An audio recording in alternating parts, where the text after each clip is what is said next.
तरीके से अनएथिकल ड्रामाबाजी किया, इसका कोई आधार नहीं है।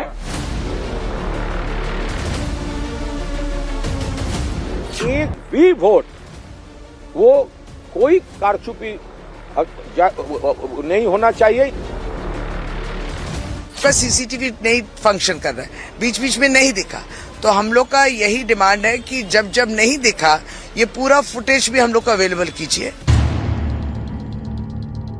2 दिन बाद बंगाल में काउंटिंग है और उससे पहले स्ट्रांग रूम की सुरक्षा को लेकर सियासी पारा हाई है। टीएमसी बार बार स्ट्रांग रूम की सुरक्षा पर सवाल उठा रही है, वहीं बीजेपी सेंट्रल फोर्सेस को सबसे भरोसेमंद बता रही है। एक दिन पहले ममता बनर्जी स्ट्रांग रूम और वहां रखी ईवीएम की सुरक्षा पर सवाल उठाते हुए भवानीपुर के सखावत मेमोरियल स्कूल के स्ट्रांग रूम में पहुंची और वहां 4 घंटे तक रही थी, जिसके बाद शुक्रवार को बीजेपी नेता शुवेंदु अधिकारी भी उसी सखावत मेमोरियल स्कूल के स्ट्रांग रूम पहुंचे। यहां बंगाल चुनाव की सबसे हॉट भवानीपुर सीट की ईवीएम रखी हुई है। शुवेंदु अधिकारी ने यहां 10 मिनट तक सुरक्षा व्यवस्था का जायजा लिया और फिर निकल गए। बाहर निकलते ही शुवेंदु ने ममता बनर्जी पर जोरदार हमला बोला। शुवेंदु ने कहा कि इतने अनुभवी नेता होने के बावजूद ममता ने स्ट्रांग रूम को लेकर ड्रामा किया, ये उनकी हार की हताशा को दिखा रहा है।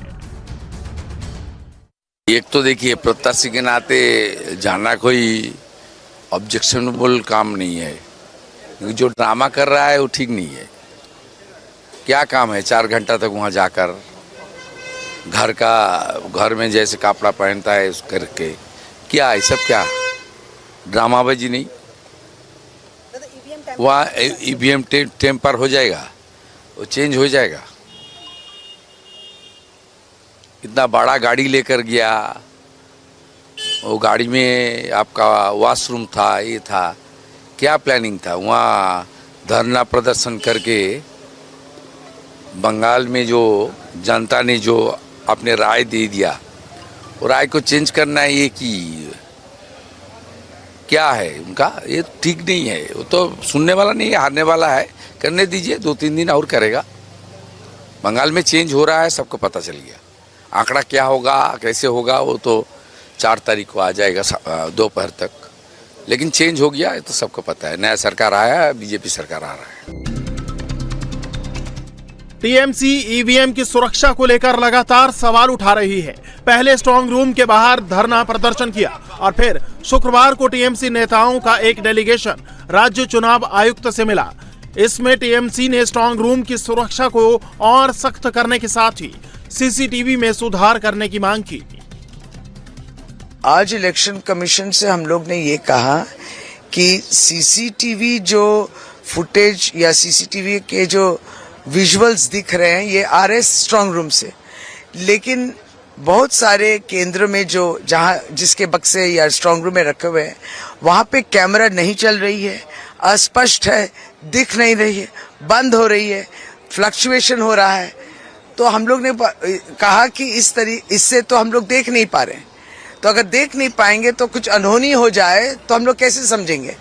जैसे हम लोग कल रात शाम को ही देखे थे कलकत्ता के खुदीराम मनुष्यलिनी में, वो तो कैमरा में ही दिखा कि कुछ लोग अंदर हैं।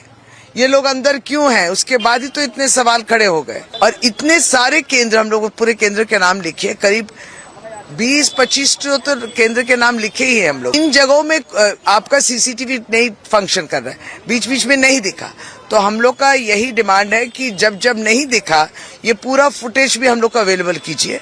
उसकी जांच हम लोग करना चाहते हैं और ऐसे डिस्ट्रप्शन ना हो, बंद ना हो जाए, इसकी भी देखरेख में जो उनकी एजेंसी है उसको देखना है। इस बीच काउंटिंग में केंद्रीय कर्मचारियों और पीएसयू कर्मचारियों को काउंटिंग सुपरवाइजर और असिस्टेंट नियुक्त करने के मामले में कलकत्ता हाई कोर्ट से मात खाने के बाद टीएमसी सुप्रीम कोर्ट पहुंच गई। टीएमसी की याचिका पर सुप्रीम कोर्ट में आज अर्जेंट सुनवाई होगी। सुबह 10:30 बजे जस्टिस पीएस नरसिम्हा और जस्टिस जॉय माल्या बागची की स्पेशल बेंच मामले की सुनवाई करेगी। टीएमसी ने अपनी याचिका में कहा है कि उनका चुनाव में मुख्य मुकाबला बीजेपी से है। केंद्र में बीजेपी की सरकार है और केंद्रीय कर्मचारियों पर उसका कंट्रोल है। नियम के मुताबिक हर टेबल पर माइक्रो ऑब्जर्वर होते हैं। इसके बावजूद नए नियम के जरिए केंद्रीय कर्मचारियों की अतिरिक्त नियुक्ति की गई है। ऐसे में काउंटिंग टेबल पर केंद्रीय कर्मचारियों की संख्या ज्यादा हो जाएगी, जिससे काउंटिंग निष्पक्ष नहीं हो पाएगी। इससे पहले कलकत्ता हाई कोर्ट ने टीएमसी की इस याचिका को खारिज कर दिया था, जिसमें टीएमसी ने एडिशनल चीफ इलेक्टोरल ऑफिसर के उस आदेश को चुनौती दी थी, जिसमें कहा गया था कि काउंटिंग में हर टेबल पर काउंटिंग सुपरवाइजर या असिस्टेंट में से कम एक केंद्रीय सरकार या पीएसयू का होना जरूरी होगा। टीएमसी का आरोप है कि एडिशनल चीफ इलेक्टोरल ऑफिसर का ये आदेश मनमाना और भेदभावपूर्ण है। यह आदेश बिना अधिकार के जारी किया गया है। स्ट्रांग रूम की सुरक्षा को लेकर जारी सियासत के बाद चुनाव आयोग ने बड़ा कदम उठाया है। बंगाल में ईवीएम स्ट्रांग रूम की सुरक्षा पैरामिलिट्री फोर्सेस के हवाले कर दी गई है। 294 स्ट्रांग रूम की सुरक्षा के लिए 200 कंपनी सीएपीएफ की तैनाती की गई है। स्ट्रांग रूम की 3 लेयर की सुरक्षा व्यवस्था की गई है। स्ट्रांग रूम की सबसे भीतरी घेरे में सेंट्रल फोर्स के जवान 24 घंटे तैनात हैं। उसके बाद दूसरी लेयर में भी सीएपीएफ के जवान अलग अलग पॉइंट पर तैनात हैं। वहीं तीसरी लेयर की सुरक्षा का जिम्मा बंगाल पुलिस को दिया गया है। हम लोग इस वक्त है नेताजी इंडोर स्टेडियम में, जहां पर पश्चिम बंगाल विधानसभा के उत्तर कोलकाता के 7 विधानसभा क्षेत्र के मतगणना जो होगा वो इसी जगह पे किया जाएगा। तो उससे पहले जैसे कि देखा जा रहा है, यहाँ पर काफी भारी सुरक्षा यहाँ पर देखने को मिल रहा है। अंदर में काम भी काफी जोरों शोरों से चल रहा है और बाहर में जैसे कि पैरामिलिट्री फोर्सेस भी है, इसके साथ साथ बंगाल पुलिस, कोलकाता पुलिस सभी तैनात है। और कल रात में जो घटना हुआ खुदराम अनुशीलन केंद्र के बाहर, उसको मद्देनजर रखते हुए और भी सुरक्षा का बंदोबस्त किया गया है। जैसे कि भारतीय न्याय संहिता के 163 आर्टिकल लगाया गया है।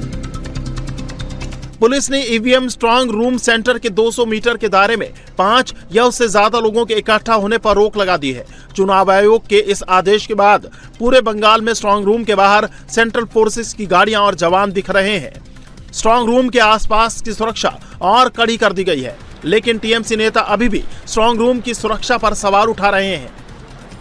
बंगाल में एक बात है, सोर्सेर मध्य भूत, तो इसी कौन है? तो इसी तो भाजपा है। इसीलिए बाहर में हो सकता है इतना सिक्योरिटी, तो अंदर जो काम कर रहा है वो तो भाजपा के लिए ही काम कर रहा है। इसीलिए हमको कॉशियस रहना पड़ता है। हम लोग जीतेंगे। ममता बनर्जी वापस आ रही है विथ ह्यूज मेजोरिटी, लेकिन ये हमारा ड्यूटी है। एक भी वोट वो कोई कारछुपी नहीं होना चाहिए। इसीलिए हमारा लीडर ममता दीदी का ये पूरा ऑर्डर है, हमारा मॉनिटरिंग चलेगा और कैंडिडेट्स, एजेंट्स वो बाय रोटेशन यहाँ पर मॉनिटरिंग में आएगा।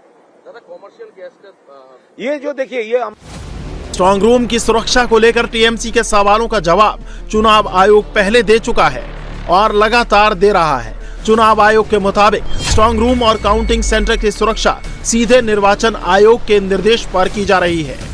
स्ट्रांग रूम के बाहर 24 घंटे सीसीटीवी निगरानी है। स्ट्रांग रूम के आसपास आने जाने वाले हर शख्स का रिकॉर्ड लॉग बुक में दर्ज किया जा रहा है। इसीलिए बंगाल के चुनाव आयुक्त कह रहे हैं कि स्ट्रांग रूम की सुरक्षा को लेकर चिंता करने की जरूरत नहीं, ये फुल प्रूफ है। ये कोई कंप्लेंट आए बताइए कहाँ पे हुई है? खाली एलिगेशन लगाने तो कोई एलिगेशन लगाए, टेम्परिंग कहाँ हुई है? सीएपीएफ है वहाँ पे, पूरा सील्ड है वहाँ पे, 3 लेयर सिक्योरिटी है, कोई जा सकता है और टेम्परिंग कैसे कर लेगा? रिपोर्ट है वहाँ पर। एक लेआउट जो है काउंटिंग का जो आपका बनता है डीओ से, वो जाता है सीओ के पास, सीओ अपने कमेंट देकर ईसीआई को देता है। फिर ईसीआई से फाइनली अप्रूवल आता है। बंगाल में ईवीएम की सुरक्षा को लेकर बीजेपी और टीएमसी आमने सामने हैं। टीएमसी के नेता स्ट्रांग रूम के बाहर डेरा डाले हुए हैं। सीएम ममता बनर्जी खुद स्ट्रांग रूम की निगरानी में लगी हैं। वहीं बीजेपी कह रही है कि ममता हार को छिपाने के लिए ड्रामा कर रही हैं।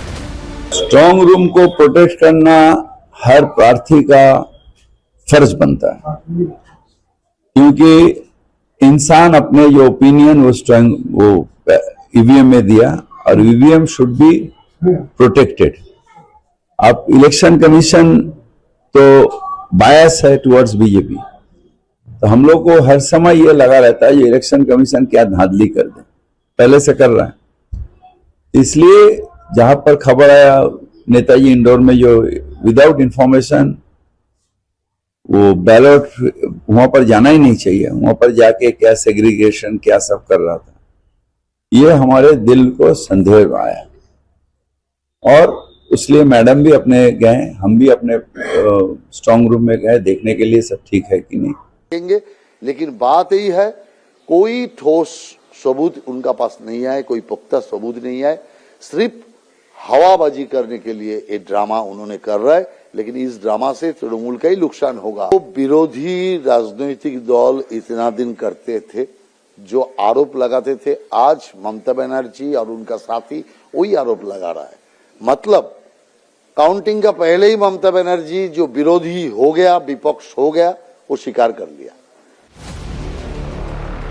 बंगाल में इस वक्त दबाव की राजनीति का गेम चल रहा है। बंगाल में टीएमसी शुरू से ही बीजेपी और चुनाव आयोग पर मिले होने का आरोप लगा रही है। वहीं बीजेपी का दावा है कि बंगाल में इस बार बदलाव होने जा रहा है।